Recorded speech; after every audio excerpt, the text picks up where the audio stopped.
Ladies and gentlemen, arrival of Honorable Prime Minister of Democratic Socialist Republic of Sri Lanka, Honorable Dinesh Gunawardena. And at the same time, the arrival of His Excellency, the High Commissioner of India here in Sri Lanka, Mr. Gopal Bagle.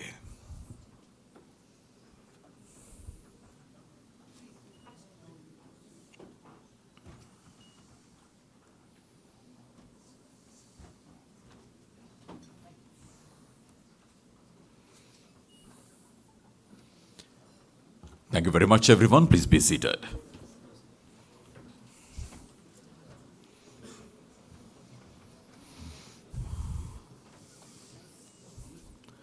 Good evening, ladies and gentlemen.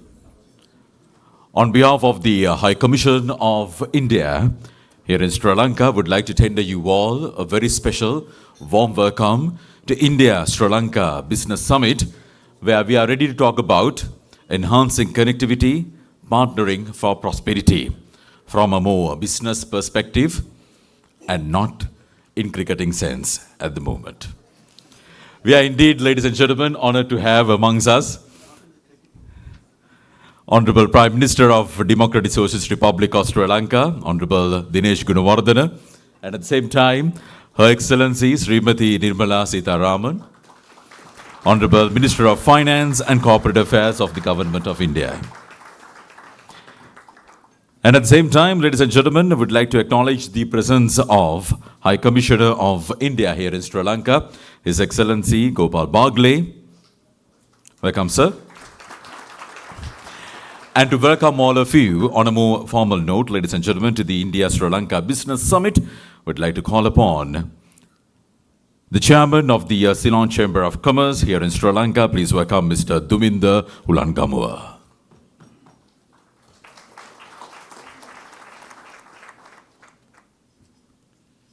Honorable Dinesh Gunawardena, Prime Minister of the Democratic Socialist Republic of Sri Lanka,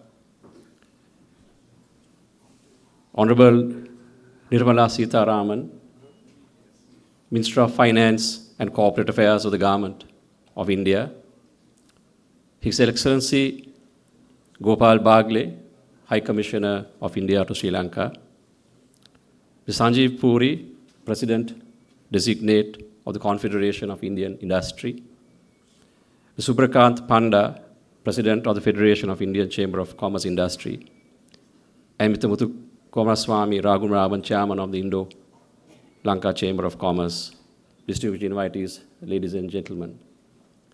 As the Chairman of the Ceylon Chamber of Commerce, it is my greatest pleasure to have the presence of the Honorable Finance Minister of India, Srimati Nirmala Sitharaman, to grace this occasion along with delegates from the Confederation of Indian Industry and FICCI to foster, to help promote bilateral trade and investment between the two countries.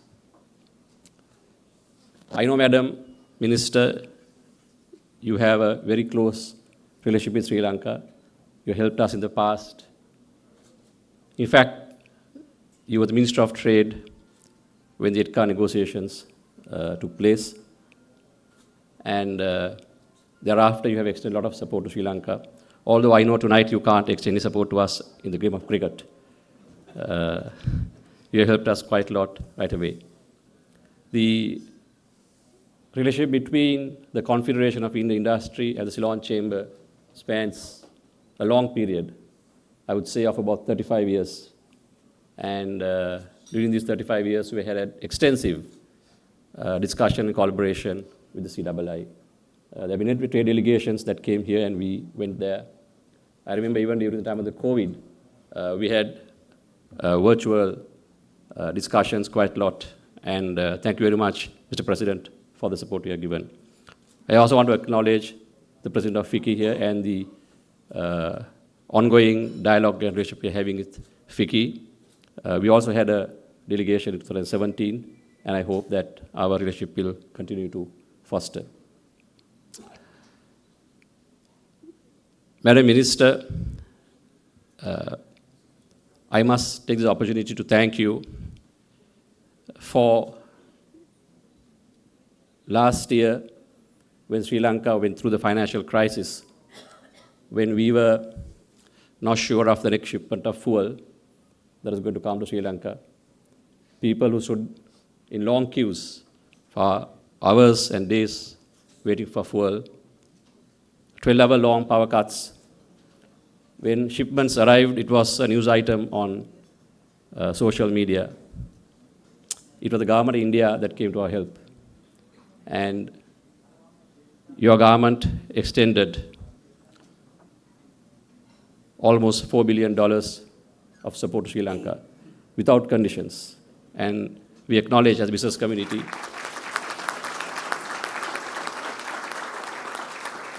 and the people of Sri Lanka, we want to acknowledge that support.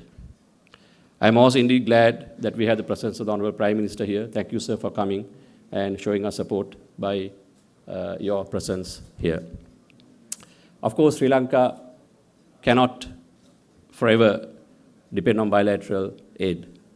We need to foster trade and investment.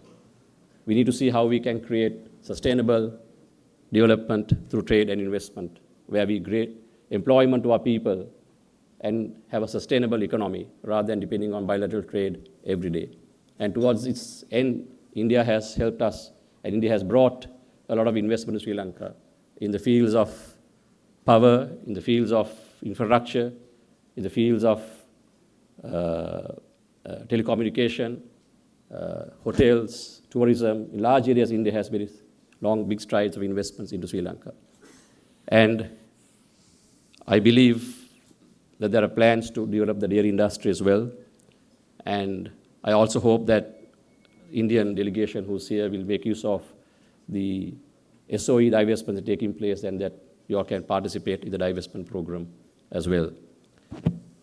Yesterday, we had extensive discussions with the team that represents the government of India on ITCA.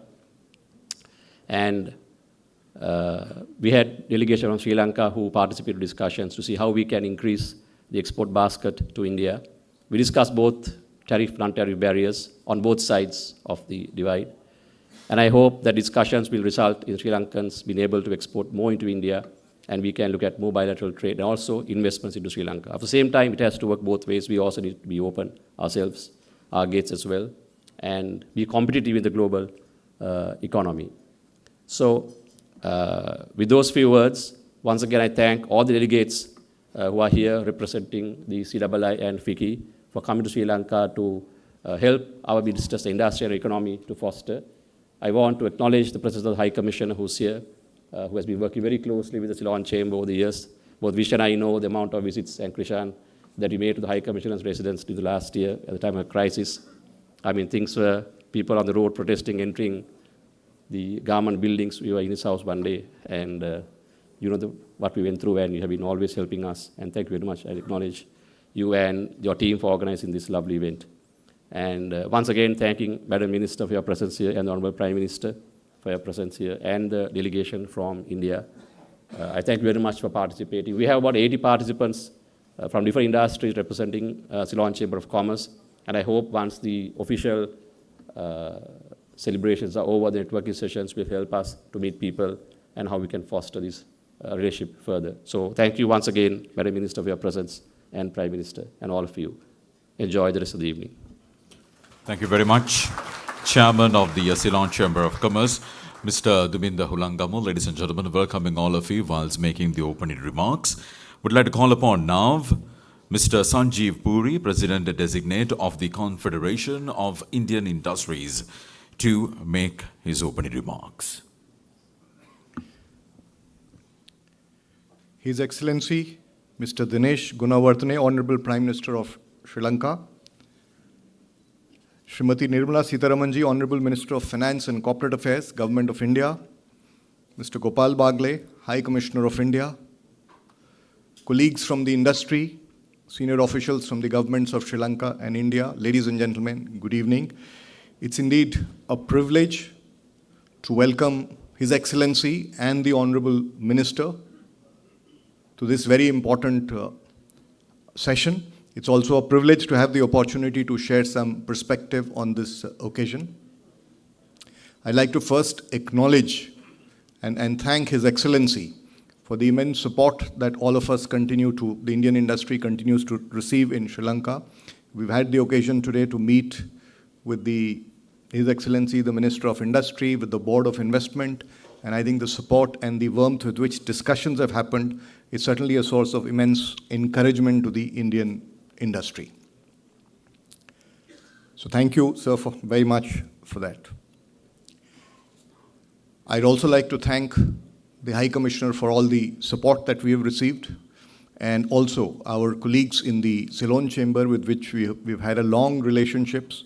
And of course, we are committed together to work together to showcasing the opportunities on either side. We know India and Sri Lanka has had historical, long-standing ties on the cultural and economic front, which are being strengthened over a period of time. But in the context of the India-Sri Lanka economic partnership vision that has been articulated by leadership on both sides, I think that clearly shows that the opportunity is much larger, it's immense. And the fact that we have such a large delegation and diverse delegation as part of the CII delegation here, and also the participation we are seeing from our colleagues in Sri Lanka, I think is a testament to the opportunity that the business community sees. India, as you all know, is the fastest growing economy. It's the fifth largest economy today. In the medium term, towards before the turn of this decade, is going to be the third largest economy. And the growth is built on very strong foundation of very strong and purposeful reforms that have been led by the Honorable Minister here. And India is transforming into a very important center of manufacturing, including high technology. It's transforming on the renewable front. It is globally recognized as a very strong hub on services, which is getting strengthened. 40% of the world's global capability centers reside in India. And India has a demographic strength and talent depth.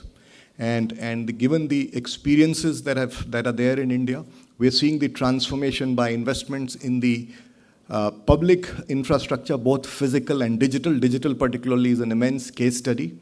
And given what we have heard from the Board of Investment this morning on the priorities within Sri Lanka, I think there are, and our own experience on the economic transformation, I think there are a lot of opportunities to work together on areas like renewable infrastructure, services, whether it's health or tourism, amongst other. And we in CII would like to reiterate our partnership, our commitment to work with our colleagues in the Ceylon Chamber. We also had the opportunity in the past to work with the Board of Investment to showcase opportunities in Sri Lanka. We have reiterated that commitment again today, and we look forward to progressing that. And before I end, I think I must also take a moment to speak on the other hat that I wear, of that of the company I represent, ITC. We are also committed to our investments in Sri Lanka in the hospitality sector. We've invested $500 million in ITC Ratnadipa, which we will showcase to the country in the early part of next year, bring to Colombo our iconic cuisines, hospitality, and more importantly, our sustainability credentials, because I wanted to emphasize that because I did hear the President in a video speaking about green growth. So this hotel is going to be a LEED Platinum certified, but the ambition is to make this LEED Net Zero. And I thought I'll just mention also the first 12 hotels in the world to be net LEED Zero carbon are all ITC hotels. And we would like to make this hotel also one such iconic property, because that's what the future generations are looking forward to, properties that are highly sustainable. And in the end, I'd just like to reiterate CII's commitment and on my own behalf, the ITC's commitment to contribute to the development of the ecosystem in hospitality in the country. Thank you very much. Thank you very much, President-designate of the Confederation of Indian Industries, Mr. Sanjeev Puri, making the opening remarks. Next, I would like to call upon the President of the Federation of Indian Chambers of Commerce and Industries. Ladies and gentlemen, please welcome Mr. Subrakant Panda. His Excellency Dinesh Gunawardena, Honorable Prime Minister of Sri Lanka, Shrimati Nirmala Sitaramanji, Honorable Minister for Finance and Corporate Affairs, Government of India, High Commissioner Gopal Bagle, President-designate CII and President Ceylon Chamber of Commerce, Excellencies, dignitaries, business leaders, ladies and gentlemen, good evening and a warm welcome to all of you present here today. I'm delighted to be in Colombo for this very important business summit. Needless to say, there are deep cultural and civilizational ties between our two nations, and I myself come from the state of Odisha, ancient Kalinga, where Emperor Ashoka converted to Buddhism, and that's where it came to Sri Lanka from. Today, trade and business links tie our two nations, besides, of course, the diaspora. To talk a little bit about the current outlook about where we stand today, the global economy continues to be buffeted by adverse developments. Twin conflicts are having an impact on both food and fuel, and while climate change-related events add another layer of complexity to our lives. No region or nation has been spared, even if they are geographically distant from the conflict zones. Persistent inflation caused by supply chain disruptions and synchronous tightening of monetary policy has been challenging for policymakers around the world. It is in this context that we have to look at the relationship between India and Sri Lanka. As I said, it's not just the deep cultural and civilizational ties, but Honorable Prime Minister Narendra Modi has clearly prioritized a neighborhood-first policy, which displays a deep commitment to work in a constructive manner with our immediate neighbors. India stood shoulder to shoulder with Sri Lanka through a difficult time, and as that phase recedes, we must move ahead as partners in progress. The visit of His Excellency President Ranil Wickremesinghe to India a few months ago was a momentous occasion, and it led to the adoption of a vision document for accelerated economic partnership with 5 pillars: maritime connectivity, air connectivity, energy and power connectivity, trade, economic and financial connectivity, and most importantly, people-to-people connectivity. And this signifies India's long-term commitment to Sri Lanka's progress and prosperity. I believe the presence of apex business chambers from India and senior business leaders at today's event is evidence of Indian businesses being aligned with our government's policy of positive engagement with Sri Lanka. Let me talk a little bit about the areas of cooperation. I believe logistics and energy are priority areas where much can be done together.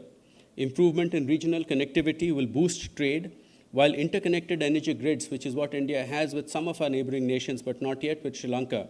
So interconnected energy grids and a proposed oil pipeline will be mutually beneficial. When it comes to the latter part, India is, of course, a net energy importer, but has world-class oil refining and processing facilities.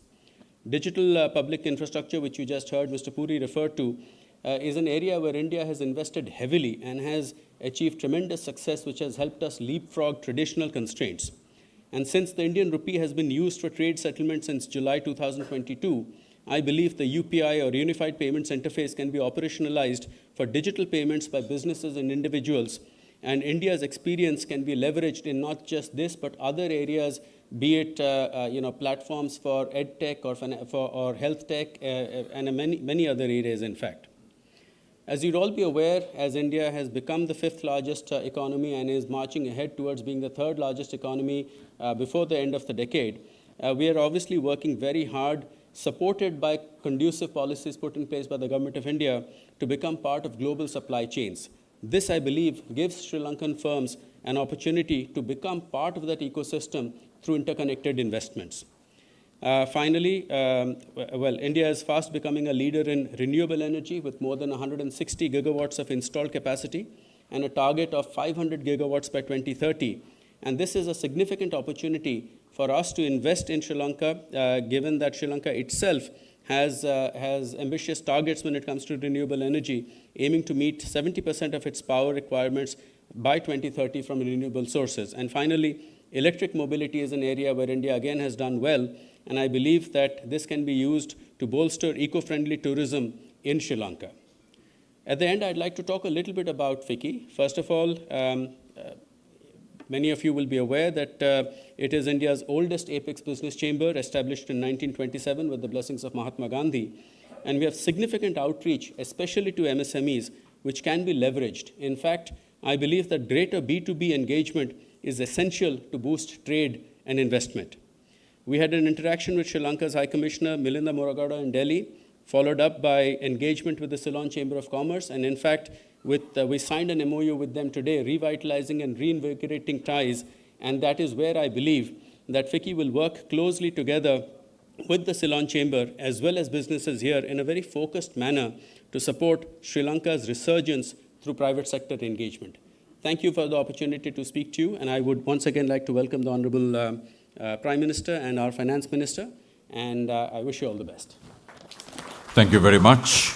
Ladies and gentlemen, the President of FICCI addressing all of you. Owing to the other urgent commitments, Honorable Prime Minister Dinesh Gunawardena will leave the proceedings now. But before he leaves, it's time to take a group photograph marking this significant moment.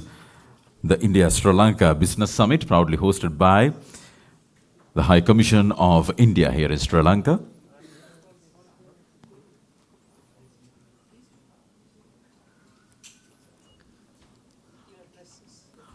Right. Thank you very much, Honorable Prime Minister, ladies and gentlemen, adding his well wishes.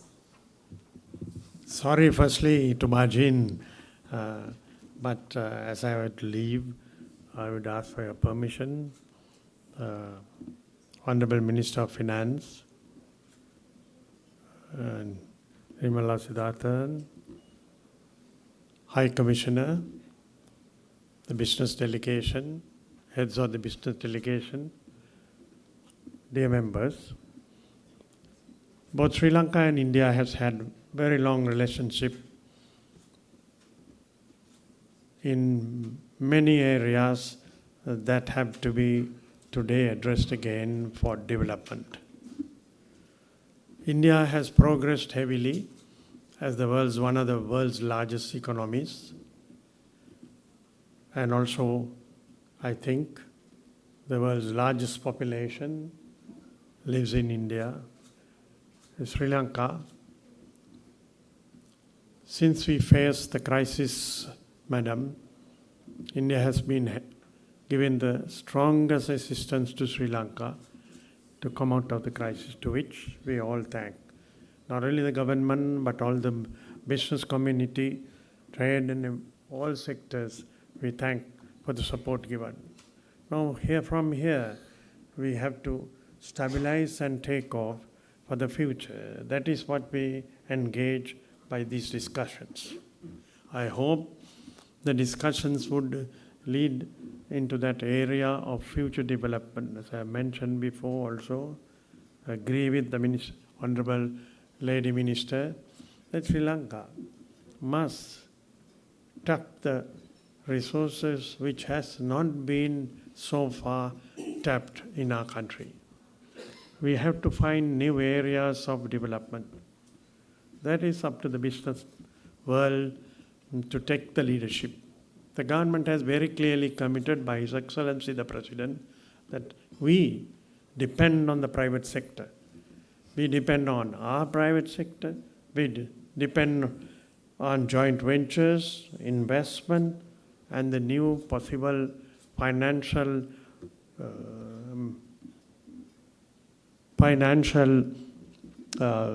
systems that could emerge in such new investments. Therefore, we look forward to the Indian chambers, both of the chambers as well as the leading industries of India. Madam, I know India is the largest country for us, just being the neighbor. Each state of India has different areas of investment that we could engage with. Sri Lanka perhaps does not have that advantage that the same industry could find different areas of production, services in the different provinces to market. But we look forward to your cooperation, especially to the business world, so that our industry, trade, as well as the new areas that our country would be interested, could go into the states with which we would be given a certain advantage to deal in this economic relationship. I do not want to take much time. Your coming to Sri Lanka at this moment is a great step that you have taken, not only because of the business engagements and the discussions, but to celebrate the 200 years of NAM, which is an important factor. There again, how can we move forward in the plantation industry is a matter for the business world to discuss. Thank you once again, and I wish the two associations all success and the chamber all success. Thank you, Madam. Thank you very much, Honorable Prime Minister Dinesh Gunawardena. It's time to take a special group photograph now. The dignitaries at the main dais. Honorable Prime Minister.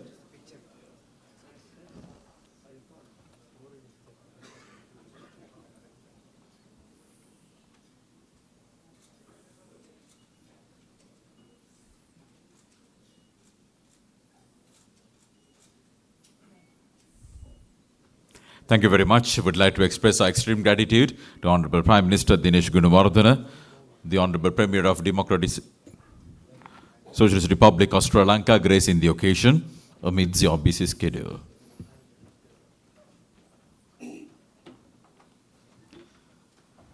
Moving on, ladies and gentlemen, would like to call upon now the co-founder and the joint managing director of Bharat Biotech International Limited. Please welcome Ms. Suchitra K. Alla to address all of you.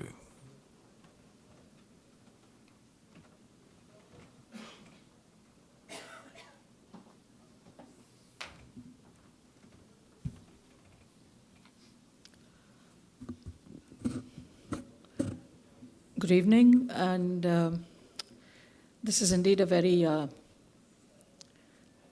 exciting time, if not, I would say rather a comeback time for the entire world, having just sprung out of a pandemic, which we hadn't seen in 100 years. I think the whole world has gone through immense distress, challenges on all fronts. Health, of course, first, and the economy followed, and livelihoods mattered. And we have shown resilience.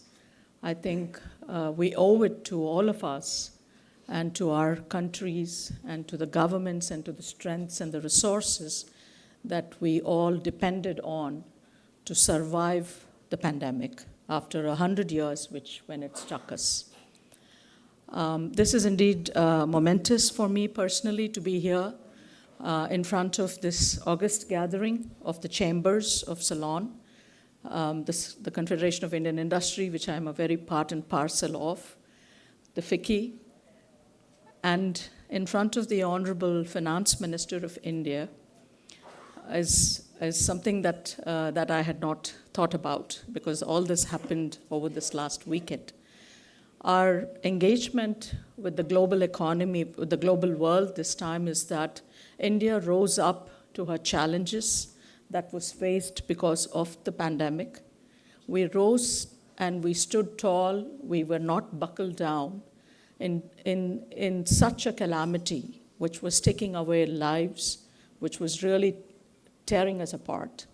We stood up and talked to the world with confidence and resilience and courage, led by none other than the Honorable Prime Minister of India, Shri Narendra Modi ji himself, and the entire cabinet, the government of India, including all the external affairs, the high commissions that were present across the world, who were actually pitching in their support in collaborating and understanding and reaching out to all of us. The diaspora was one, but also all the other economic and mutual business-related activities and the engagements that had to continue because there was severe stress. India has, I would like to talk about just the pharmaceutical life sciences area, where we have demonstrated our capabilities in terms of how we can deliver not only to our own country, but also to the region from this part of the world, the Asia Pac, and also to the rest of the world, the developed nations as well. It was demonstrated in no less than matching, on every strength and every step of the way.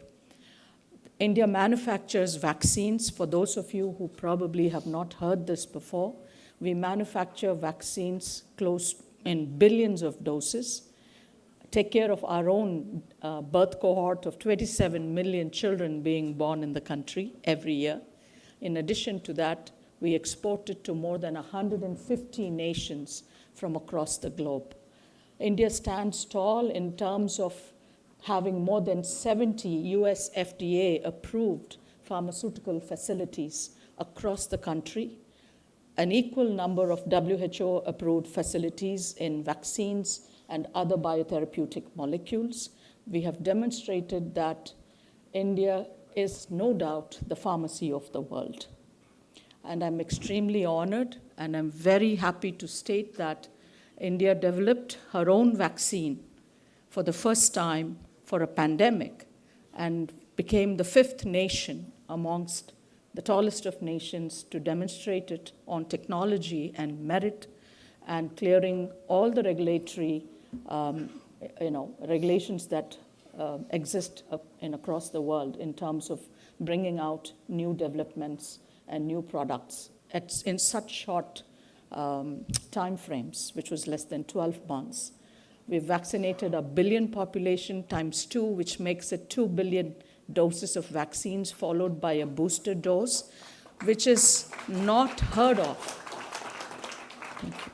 Which is not heard of in the vaccine world globally. This is something that personally for me I'm very proud of, but the entire nation is absolutely proud of this achievement. Thanks to the Honorable Prime Minister, thanks to the Honorable Finance Minister, the entire group of the Health Ministry, of course, for us is our regulator. So we have they've just worked with us round the clock. That's what I learned from this difficult pandemic situation that we went through. It's a great time for us to give back, not only to our own country, but also to our neighbors and to the region. And we also have demonstrated to the Western world that technologies don't have to necessarily come from the West. I would like to reinstate once again that we will create technologies, we will develop new products, we will build technologies to make them affordable for public health, because that is extremely important.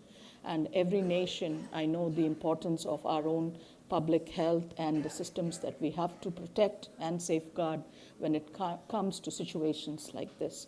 I thank the chambers and I thank all of you who are present here today on this historic moment. I look forward to engaging personally on my own behalf and through CII in terms of furthering the relationship that both our nations have going forward in terms of growth and development and prosperity, and most importantly, health for all. Thank you very much. Namaste. Thank you very much, Ms. Suchitra KL, the co-founder and the joint managing director of Bharat Biotech International Limited. Would like to kindly request all the speakers going forward to make your remarks as short as possible owing to the time constraints. Ladies and gentlemen, would like to call upon now the chairman, the co-founder of MAS Holdings here in Sri Lanka. Please welcome Deshabanya Mahesh Amalian to address.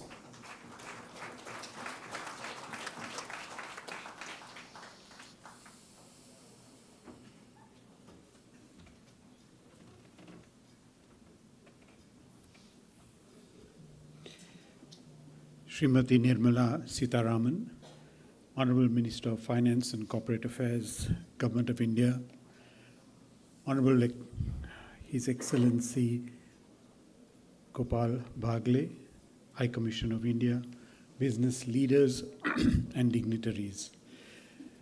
Honorable Minister, I took the opportunity before coming here this evening to actually take a look at your background, and I noticed that you did your MA and MPhil at Sita Lakshmi Ramaswamy College in Trichinopalli at the same time that I did my master's in, I beg your pardon, my Bachelor of Technology at the Regional Engineering College, Tiruchirappalli, almost the same time. There's something in common.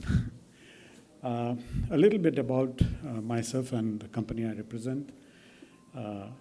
I come from a family that has been in textiles and clothing since 1926 in Sri Lanka. It was a business that my grandfather established, and I was a part of that before my two younger brothers and I established an apparel technology company which provided design to delivery solutions to iconic brands around the world. We have got a presence in 15 countries, India being one of them, and we employ almost 100,000 people around the world, with about 70,000 people employed in Sri Lanka, and about 70% of our operations are out of this country. The time is so short to say much, but I'd like to just share the fact that we have had a presence in India for the last 2 decades, manufacturing apparel in Tamil Nadu, mainly for exports, and in the past 4 years, we've also manufactured in India for India. In the past 2 years, this relationship with India has expanded to a joint venture that we established with Tata Trent early this year. And in October this year, we established a product creation center in Chennai.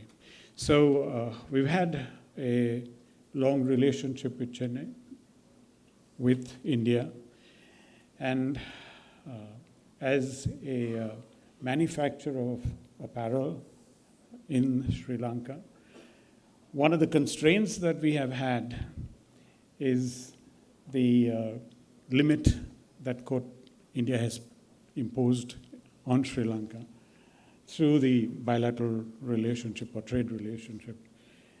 The industry imports almost $750 million to $1 billion of fabric and yarn and accessories from India, and our exports through that mechanism is about $35 to $40 million. And our request as an industry in Sri Lanka during this time, especially when the world economy has come down significantly and the industry is having immense challenges, to give us the opportunity of at least exporting and having access into India to the extent of our imports from India for our purpose. So that's something that I just needed to communicate to you, ma'am. With all the good work that you've done in supporting us when we needed it during the financial crisis, I'd really like you to use your good office to support us in this respect. Thank you very much. Thank you very much, Deshamande Mahesh Amalian, Chairman of MS Holdings in Sri Lanka. Would like to request all the speakers going forward to confine your deliveries only to a maximum of 3 minutes owing to the time constraints. Would like to request the chairperson, the managing director of Muberg Diagnostics and Trivitron Healthcare. Ladies and gentlemen, please welcome Dr. GSK Velu, addressing all of you.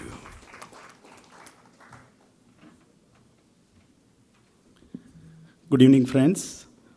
Honorable Finance Minister, Mrs. Nirmala Sitharaman ji, our High Commissioner of India, and the Presidents of FICCI, CII, and Ceylon Chamber of Commerce. It's my great pleasure to be here. As I have limited time, I'll go back to the point straight because I'm just representing the healthcare. I think just going on with what Mrs. Suchitra Ella said, India over the past 10 years has seen an extraordinary growth in the healthcare ecosystem. India is the only country where government, non-governmental organization and private healthcare coexist, and we give high quality healthcare for more than 1.4 billion population. And the healthcare cost in India is the lowest in the world. And no other country can achieve the cost level what India has achieved. And currently, particularly the Prime Minister's Ayushman Bharat scheme and other things has made a huge difference in the way we provide healthcare to a large population. So already I hear now Sri Lanka is almost importing 65% of pharma needs from India. But like you look at healthcare ecosystem that has medical education, health services, pharma and biotech, and more importantly, medical devices. Just 10 years back, India used to be more than 90% to 95% import dependent on medical devices. Over the past 10 years, with the effort what Indian government has taken, India has now become less and less import dependent, and it has become less than 70%. And today, not only pharma needs of Sri Lanka can come from India, the medical devices. We now start producing in our own company, just launched a 100% India-made CT scanner. We produce ultrasound machines, X-rays, mammography. All this was not possible even 5 years back.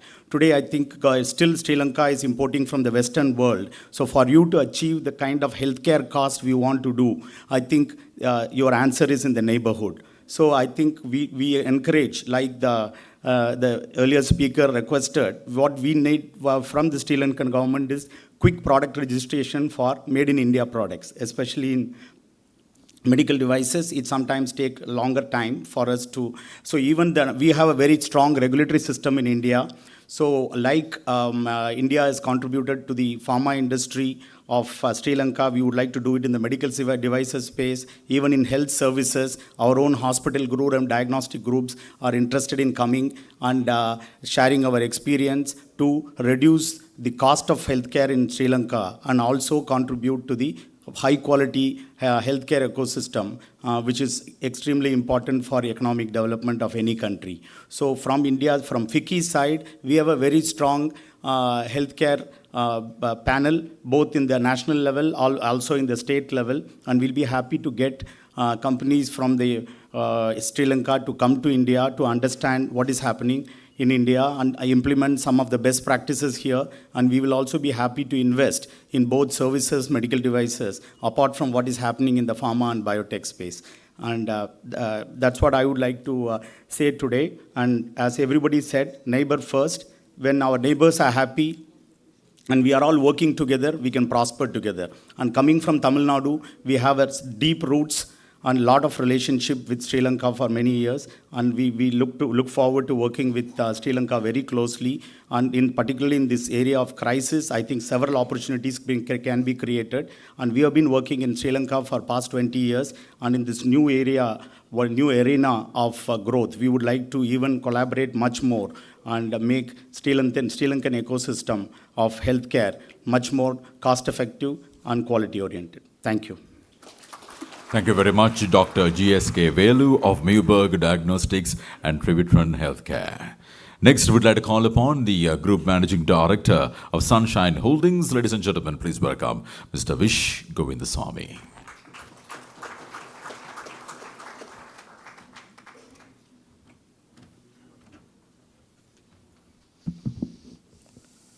Good evening, Honorable Srimati Nirmala Sitharaman, Minister of Finance and Corporate Affairs of India, His Excellency Gopal Bagle, High Commissioner of India, friends of and captains of industry gathered here this evening.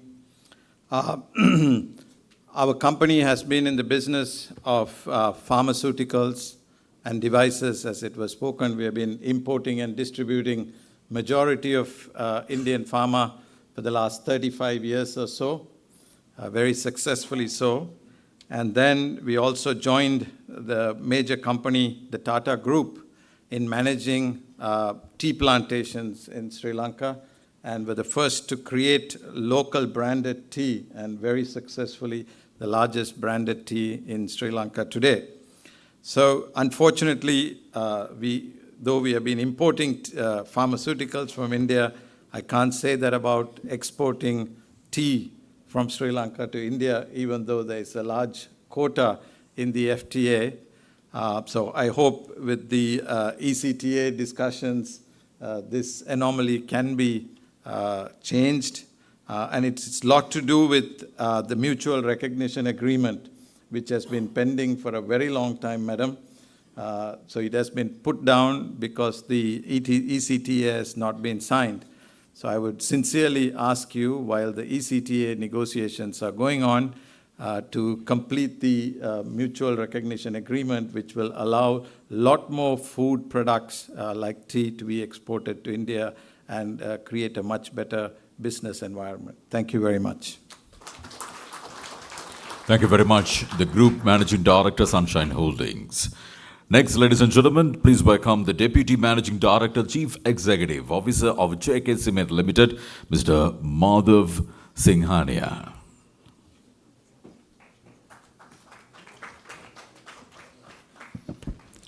Honorable Finance Minister, ma'am, the High Commissioner of India, ladies and gentlemen, it's a real pleasure for me to be representing CII in this delegation led by the Finance Minister to Sri Lanka to cement the bilateral ties between the two countries. The reason I emphasize on the word cement is because I've been asked to talk about the cement sector. And coming straight there, India is the second largest producer of cement, producing 380 million tons annually. We spoke about green growth. Proud to say that the Indian cement sector, ma'am, has the lowest carbon intensity per ton of cement globally. Sri Lanka consumes about 6 million tons of cement, and only about 1 million and a half is actually produced through limestone, through a plant in Puttalam, whereas the remaining is all imported either as cement or clinker from India, Pakistan, Thailand, the UAE, and majority of the limestone deposits in Sri Lanka are actually concentrated in the northern province, which unfortunately could not be exploited in the past. Our strong recommendation, ma'am, is if we could recommend to the Sri Lankan counterparts to give out exploration licenses for limestone. It could help in terms of making their country self-sufficient in cement. Secondly, there is a cement plant which is lying closed in the northern province in Jaffna, which was set up many decades ago. I'm sure if the government decides to divest the same, there would be immense interest shown by Indian counterparts to come and invest in Sri Lanka. So with those words, ma'am, I know, I'll just add a line. I know the Ram Setu connects our two countries, but I do hope that through your delegation here, there can be a Vyapar Setu, which is a business bridge that can also connect the two countries. Thank you very much. Thank you. Thank you very much, Mr. Madhav Singhania, the Deputy Managing Director, CEO of JK Cement Limited. Next, we would like to call upon Mr. Ashraf Omar. Ladies and gentlemen, please welcome the Group Chief Executive Officer of Brandix Apparel Limited.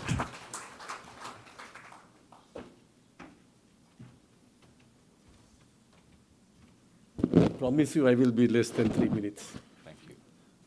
Honorable Finance Minister, Your Excellency Sita Nirmala Sitharaman, Excellency Gopal Bage, our wonderful High Commissioner from India, he has helped us a lot, and the leaders of CII and FICCI, and my colleagues of the industry.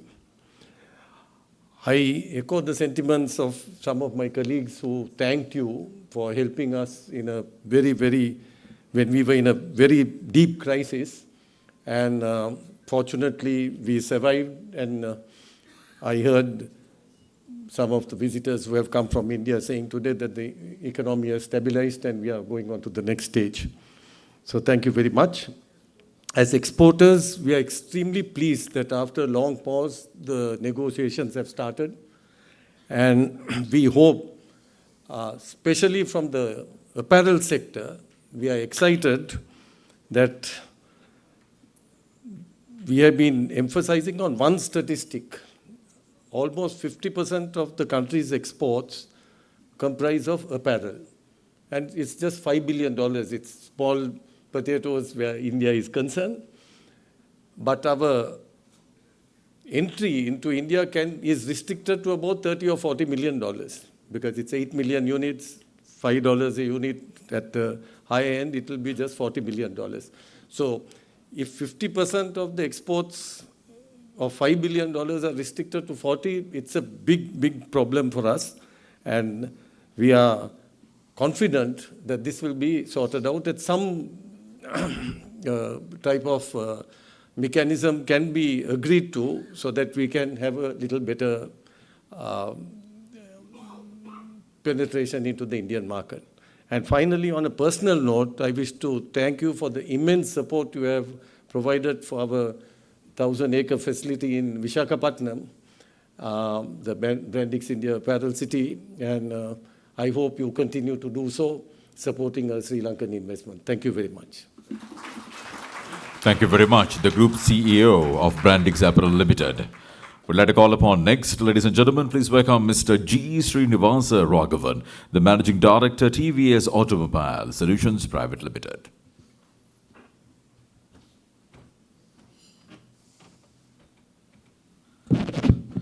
Honorable Finance Minister, High Commissioner, and my dear friends. First of all, I want to thank CAI an opportunity for having me part of the delegation, and this is my first trip, not to Sri Lanka, but part of the delegation, and also to exchange my thoughts. I represent TVS Mobility, which is the largest and fastest growing digital mobility platform in automotive, represented by the fourth generation TVS family, Mr. Dinesh, who couldn't be here today. The reason for me to articulate that is, that's an industry which doesn't have a definition.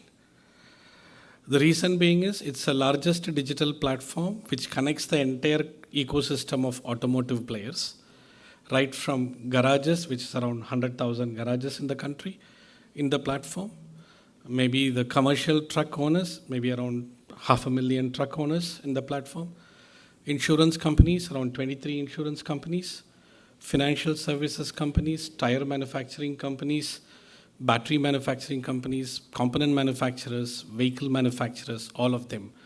And it's the largest and fastest growing global platform, building a digital supply chain across the country.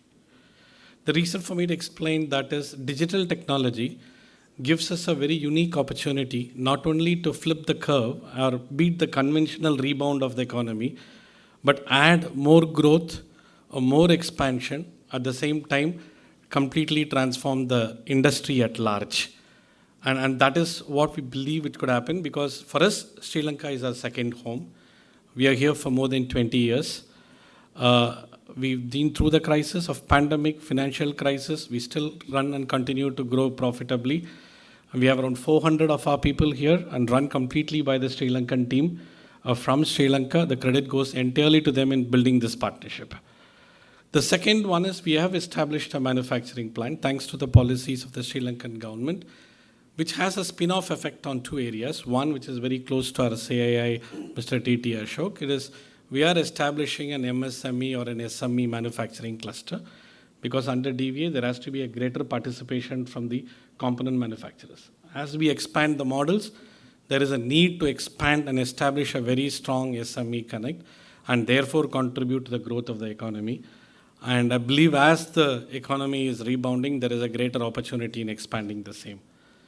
The second one is, Sri Lanka has around 15,000 garages, 7 million vehicle owners, X number of financial services companies, but it presents a very unique opportunity to bring the player on the Simital digital platform in actually turning it around, because these are the livelihood entrepreneurs who need confidence to face their future.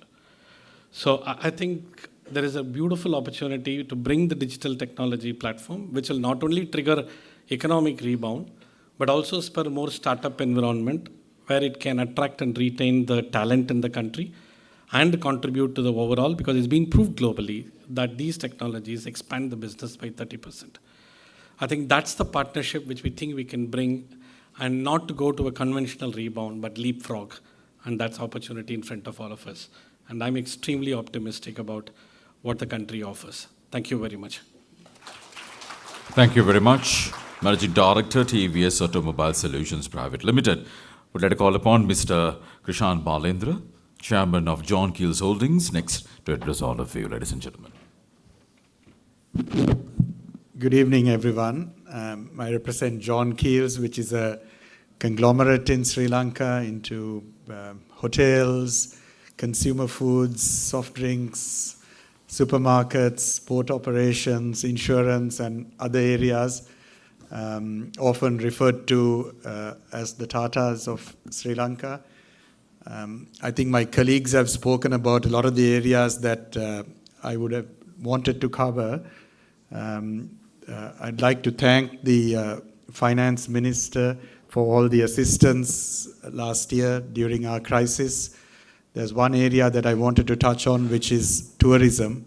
Our economic crisis last year was mainly about foreign exchange and a lack of foreign exchange income.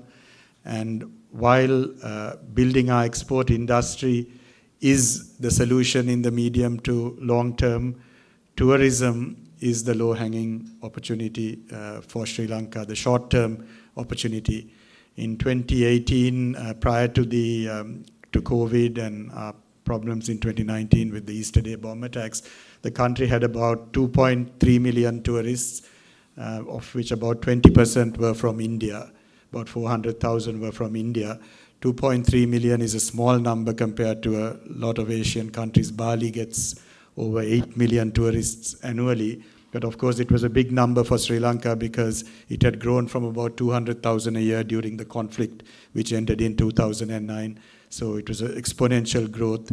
And we hope to resume that growth now that all these issues are behind us.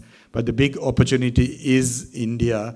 There are over 30 million Indians traveling overseas annually, and that is growing significantly every year. And there are hundreds of millions of Indian nationals traveling domestically. Aviation connectivity is one of the key thrust areas for cooperation between the two countries. And I think that has to be a focus area. And I would request that even at the highest level, there is a joint committee to look at removing some of the obstacles that are preventing growth in aviation, reducing the costs, the various charges, taxes, and levies. The Sri Lankan government has taken a very positive step to waive the visa fee from next week for Indian nationals and nationals from a few other countries. But it is the big opportunity and for the country in the short term. So whatever can be done to promote Indian tourism to Sri Lanka, and air connectivity is the key step for that. So I would just like to make that request. So I don't want to continue further. Thank you everyone. Thank you very much, ladies and gentlemen, Chairman of John Keel's Holdings. Would I call upon President, India CEO Forum now, Mr. T.S. Prakash, to address all of you.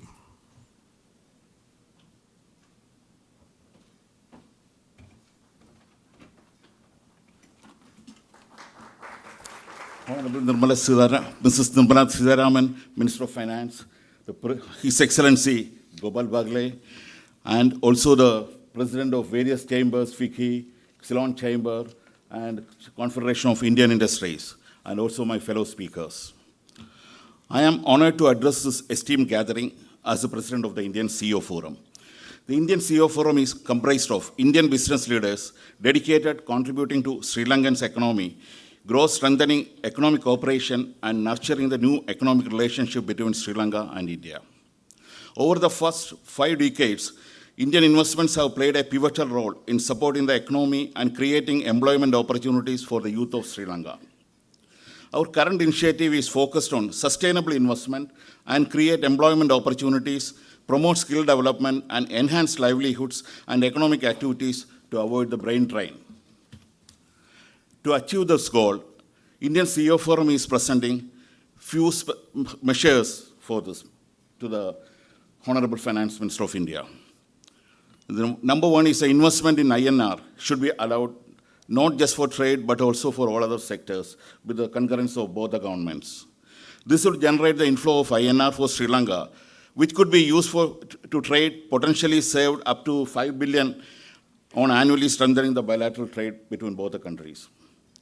The present limit of investment by individuals from India is $250,000. to control the USD outflows. However, this can be exempted if investments are made in INR, which will increase the bilateral investment and trade. To quote an example, Sri Lankan real estate market is currently estimated at around USD 200 million, with potential to grow up to 2 billion. Direct INR investment to real estate in Sri Lanka can help boost this market, and INR flow into the country can be used to import goods and services. Also, 18 state-owned enterprises are up to disinvestment. Some of them are priority sectors like airline, power and energy, telecom, health and hospitality.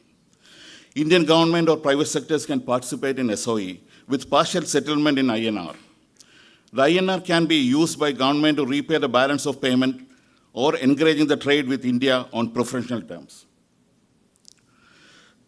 Through the Shine Lanka initiative of Indian CEO Forum, we are working closely with BOI, SLASCOM, and chambers to promote tourism and IT investment as an initial thing.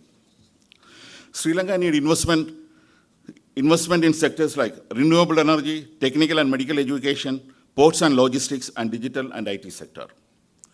Preferential terms from Sri Lanka in government to Indian companies, investment in these sectors backed by Government of India financing for the investment can increase the trade and investment into Sri Lanka. In conclusion, I would like to express my gratitude to all of you for your presence. Thank you. Thank you very much, President, India CEOs Forum. Ladies and gentlemen, without further ado, it gives me great pleasure to call upon, please welcome Her Excellency Srimati Nirmala Sitharaman, the Honorable Minister of Finance and Corporate Affairs of the Government of India, to address all of you.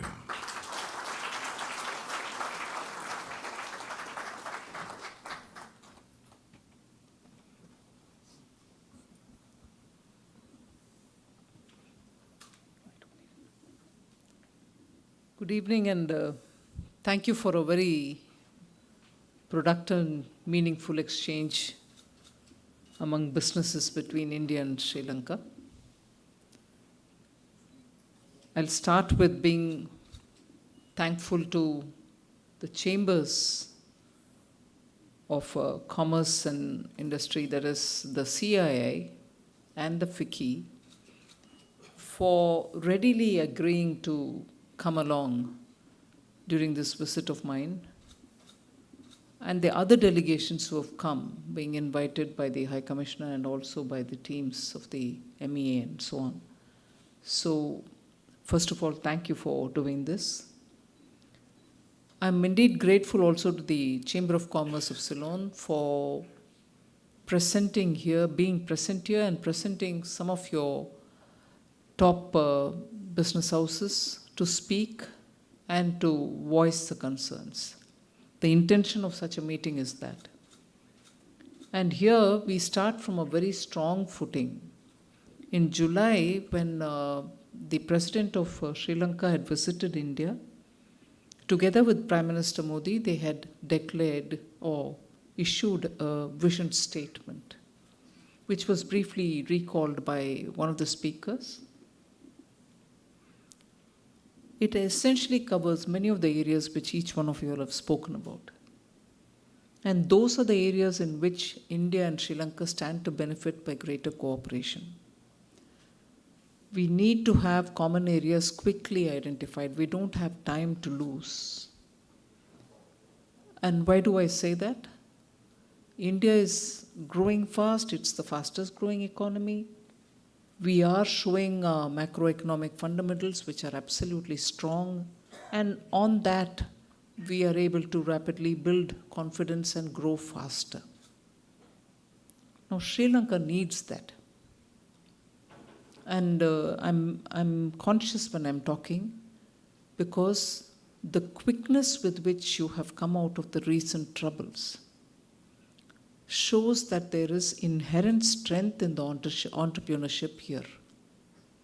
And having reached a middle-income economy status, the recent trouble should not worry you. But although I dare not advise any economy, I will give a few suggestions which are very much what you probably recognize. tourism and tea are your signatures. There's no way you're going to lose that. Certainly, that will be one or two of your primary strengths for your economy. But there's no harm, I would think, if we are making efforts to widen the economy basket. And in that, energy, as is declared by the vision statement of the two leaders, energy is a big item which can enter that basket. And when I say enter the basket, it's because Sri Lanka stands on a natural advantage footing. Solar and wind energy are of big ticket items which investments can rush in. Why should any investment come to a sector, and will that benefit you or not, will be a natural curiosity question. Sri Lanka needs power, energy. It needs energy at an affordable rate. It needs energy for its businesses to thrive. It needs energy also for the plantations and the welfare of the plantation workers and so on. So I think if you go by India's experience, I'm sure there are representatives of renewable energy from India here, and I'm only speaking in very approximate numbers terms. Those of you who are in that field can always correct me. At least 5-6 years ago or 7 years ago, per unit cost of solar energy in India would be somewhere between 14 to 15 rupees, 14.35, 14.45. With acute competition and favorable government policy, with the interest coming out of India's nationally determined commitments given in Paris COP21, we saw healthy competition, and India in solar power today is able to produce per unit cost of 2.45 rupee. Where was 14 odd and where is 2 plus? And that is purely the healthy competition that Indian entrepreneurs gotten into.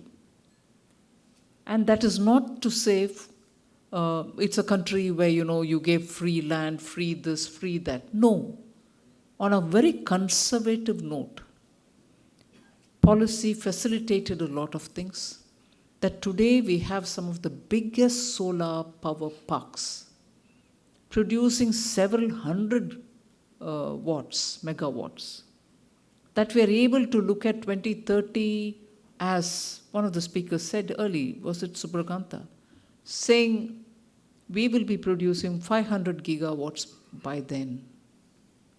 Unimaginable for me, who have come or who have lived and grown in India, a country of power shortages. As it is, we are self-sufficient. But we can produce more, we can invest more, we can develop more. And when I therefore suggest with some audacity, pardon me, Chamber of Commerce Ceylon, that tea and tourism will certainly have to be your signature and top of the agenda, because you've shown brilliance in that. But look at energy as well. Look at pharma as well. Look at many other sectors in which your resources and endowments have not been tapped. And I was giving this example to the Honorable Prime Minister when I met him earlier in the evening today, that India's attempt to become energy self-sufficient, of course, like many other visionary steps which Honorable Prime Minister Narendra Modi has launched in India in the last 10 years, India has seen such remarkable changes. Couldn't have been for nothing, because you've had 3 top leadership position industry business houses before you talking. The example of vaccine was given by Suchitra Ella. It's one thing to encourage industry to produce even during difficult times, and industry to stand up and meet the challenge. But it's another, totally a different matter when the governance institutions in the country, down to the bottommost unit, administrative unit, the villages, far-flung areas, very difficult in communication. Also within a time span, get that vaccine which has been produced and have citizens inoculated. India proved that governance being right, you can scale up to any extent. Delivering on the vaccine is one example, but quickly I'll move on to also the other example, which is another scaling up proposition on which, of course, the High Commissioner is engaged with Sri Lanka to talk as to how digital public infrastructure can benefit in financial inclusion and thereby digitizing the financial realm itself. India has achieved a lot of transparency, and being a part of the Asian economy, Sri Lanka would be happy to know that having brought in digital benefit transfers to citizens into their account, into the bank accounts which they did not have earlier. From 2014, there was a different drive to have bank accounts open for every citizen. So using digital technology, when we transferred money directly to the people who are listed out as beneficiaries, eligible beneficiaries, we have saved a lot of public taxpayers' money, brought in transparency into the system, gave no place for middlemen. And within the first 2-3 years of doing it, through only central government schemes, and that too not all of them, if I'm right, about 45 schemes, we've saved 2 lakh crores of public taxpayers' money. So why do I talk about scaling up, and why do I talk about digital public infrastructure, even as I'm talking about the vaccine? When we get into technology, economies benefit, whether it is starting from identity, use digital identity, use financial inclusion through digital accounts, government benefits being transferred with technology, technology as an instrument to scale up. It brings in several unknown, unexpected benefits. Transparency is one of them, and very important one of them. So without expanding on too many items, I think Sri Lanka and India stand to benefit. There's one other tempting point which I don't want to miss out on. In the global situation that we are living in, Honorable Prime Minister, when he was here, before he left, was expressing anxiety about what is going to happen because of the global, Middle East war, a war in Russia and Ukraine, fuel prices might spike up. So that concern is there in everybody's mind.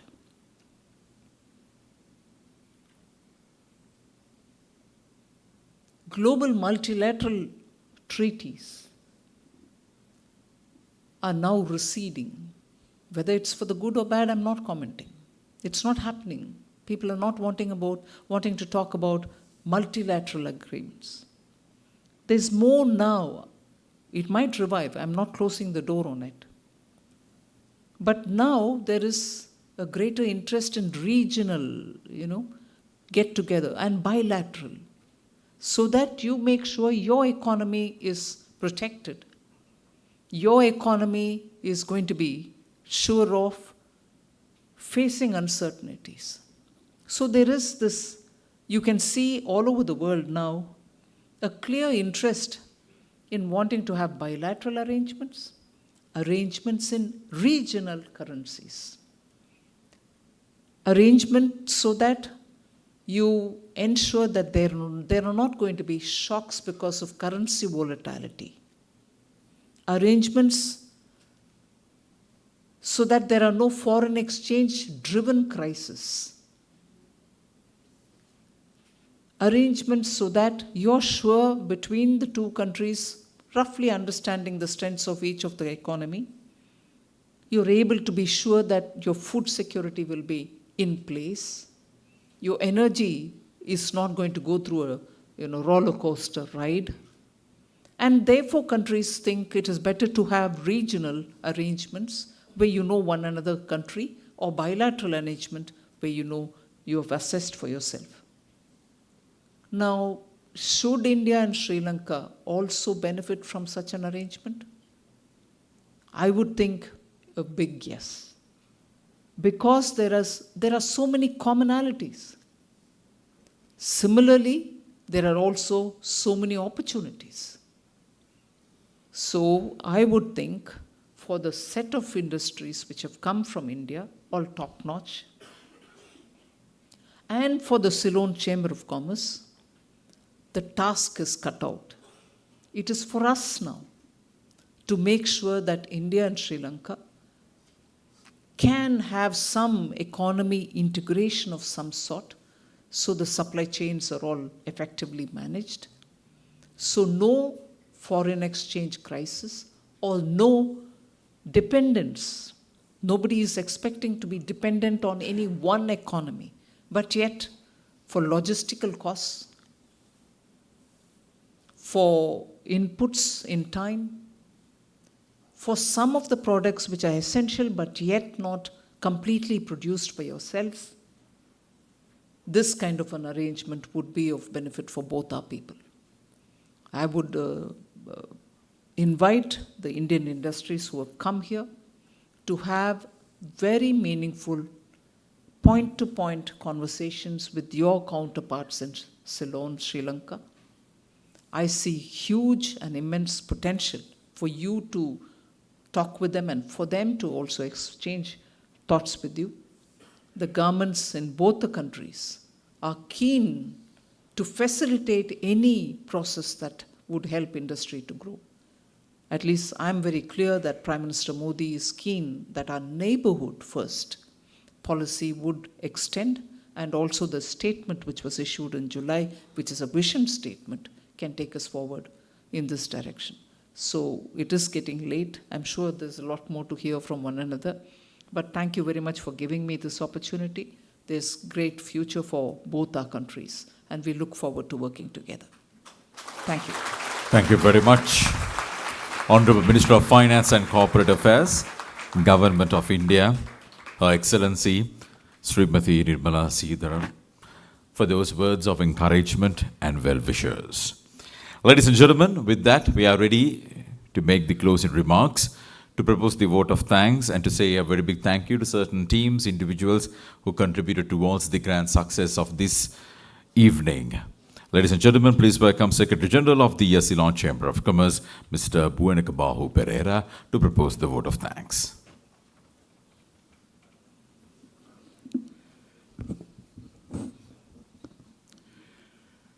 Good evening, ladies and gentlemen.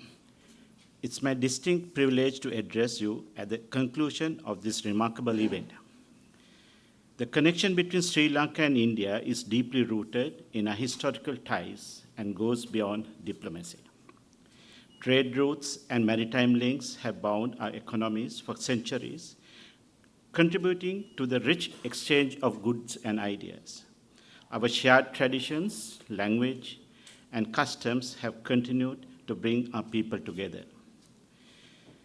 Having said that in a summary, I would like to express my gratitude to all the speakers and participants who have contributed to the success of this summit. Your insights, enthusiasm, and engagement have enriched the discussion and fostered an environment for meaningful dialogue. We are especially honored by the presence of our chief guest, His Excellency Dinesh Gunawardena, Honorable Prime Minister of Sri Lanka, Honorable Minister of Finance and Corporate Affairs for the Government of India, Srimati Nirmala Sitharaman, High Commissioner of India to Sri Lanka, Sri Gopal Bagle, High Commissioner Designate to Sri Lanka to India, Ms. Shenuka Senivaratne, Chairman of the Ceylon Chamber of Commerce, Mr. Duminda Hulangamua, President Designate of the Confederation of Indian Industries, Mr. Sanjeev Puri, President of the Federation of Indian Chamber of Commerce and Industry, Ms. Subrakant Panda, Chairman of the Lanka Chamber of Commerce and Industry, Muthukumarasamy Raghuvaman, and all other dignitaries who are present today. Your presence here underscores the significance of the summit in furthering economic cooperation and connectivity between the two countries. The connections and ideas that have been forged here today will undoubtedly lead to brighter opportunities for our nation and the region as a whole. Thank you once again for your attention and participation. Thank you very much. So with that note, ladies and gentlemen, we wrap up the formalities and would like to invite all of you to have your fruitful and refreshing B2B network sessions going on whilst enjoying the refreshments being served. Thank you very much, everyone. Take care. Have yourselves a pleasant stay. Good night.